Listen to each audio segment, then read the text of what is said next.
Le marché crypto en ce moment, c'est assez paradoxal. D'un côté, les géants comme Bitcoin sont en train de corriger. Et de l'autre, on a des jetons de niche qui explosent littéralement. Dans cette analyse, on va décortiquer pourquoi ça arrive. Et surtout, ce que ça peut nous dire sur le prochain grand cycle qui se prépare. Alors, commençons par planter le décor. En ce moment, les poids lourds du marché, vous savez, Bitcoin, Ethereum, eh bien, ils traversent une phase de correction. C'est le terme technique pour dire que leur prix baisse après une forte hausse. Disons qu'ils sont un peu dans le creux de la vague. Mais, et c'est là que ça devient vraiment fascinant, on a en même temps quelques exceptions qui connaissent une croissance mais explosive. Prenez Zcash par exemple. Il est passé de moins de $50 début septembre à plus de $700 la semaine dernière. C'est complètement fou. Et c'est justement cette contradiction qui crée une dynamique de marché super unique en ce moment. Bon, le point crucial maintenant, c'est de comprendre ce qui alimente ces rallyes si spécifiques, si isolés. Qu'est-ce qui fait que certains projets s'envolent comme ça pendant que tout le reste du marché stagne un peu ? En fait, ces hausses sont portées par des histoires, des narratifs qui sont complètement différents. Pour Zcash, le moteur, c'est ce qu'on appelle une renaissance de la confidentialité, un désir de plus en plus fort pour des transactions qu'on ne peut pas tracer. Et puis pour un autre jeton, Or, c'est tout autre chose. C'est la demande pour une technologie bien spécifique, le Proof of Work, mais sur la blockchain Solana.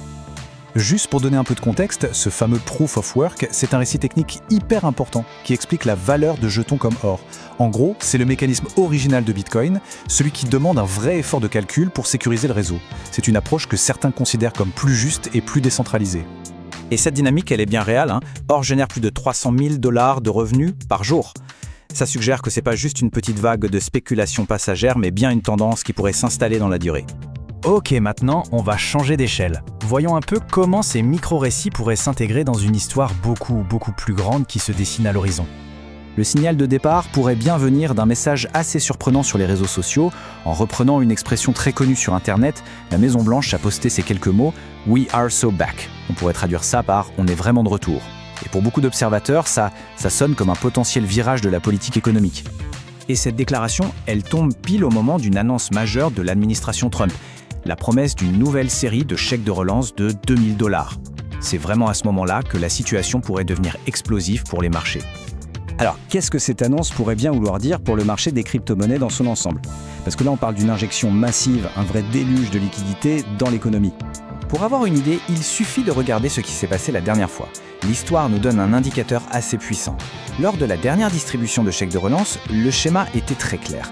Des millions de dollars ont afflué vers les actifs à risque, le Bitcoin a bondi de 300% et tout le marché crypto a connu une croissance phénoménale en très peu de temps. Donc, l'argument en faveur d'un impact massif sur le marché, il se résume en 2 points assez logiques. Premièrement, le précédent historique est juste ultra positif. Et deuxièmement, il est plus que raisonnable de penser qu'une bonne partie de cet argent frais va se retrouver dans des actifs à risque. D'ailleurs, des analyses, comme celle de Geiger Capital, confirment cette idée. On s'attend à ce qu'une part importante de ce capital atterrisse sur les marchés à risque. Les comptes de courtage, les sites de jeux et bien sûr, par extension, les crypto-monnaies qui sont souvent vues comme un investissement spéculatif. Tout ça nous amène à une question assez provocatrice sur ce qui va vraiment façonner l'avenir du marché. Est-ce que le prochain grand mouvement sera la somme de tous ces micro-rallyes poussés par des histoires bien spécifiques ? Ou bien est-ce qu'une nouvelle vague de capitaux grand public, alimentée par la relance, va simplement tout emporter sur son passage et redéfinir complètement les règles du jeu ?